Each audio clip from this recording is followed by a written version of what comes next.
l'ouest, elle va partir dans un flux assez rapide, puisqu'à l'arrière, on aura en plus le ciel de traîne qui va suivre, avec cette fois-ci non plus un vent fort régulier, mais des bourrasques de vent sous ces averses parfois intenses, d'ailleurs entre les côtes normandes et la côte d'Opale.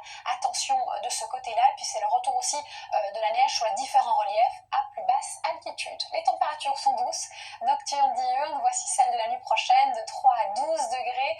Pour la journée, on aura plutôt des valeurs qui vont aller de 8 degrés par exemple vers Langres, contre 16 vers l'île de Beauté. Et cette douceur, elle va même se renforcer début d'année prochaine. On commence par la journée justement de lundi, avec à l'arrière beaucoup de grisailles, des averses et encore du vent. On libère la Méditerranée, on va la conserver ainsi mardi, malgré l'arrivée d'une perturbation certes très douce, elle renforce la douceur nettement mardi, mais beaucoup de pluie, beaucoup de vent au programme et surtout de la grisaille. Ça va commencer à s'atténuer, se morceler. On aura encore pas mal de vent sur une grande partie moitié nord, mais on voit ici les Pyrénées se libérer justement de l'entrave de cette grisaille. Et puis ensuite, on aura un temps plutôt mitigé jeudi, certainement encore, donc un peu comme mercredi finalement. Et puis vendredi et samedi, là évidemment, c'est un peu plus compliqué de définir la météo. On aura un temps instable, mais surtout le retour de températures de saison dans un premier temps et pour la rentrée certainement en dessous des normales de saison.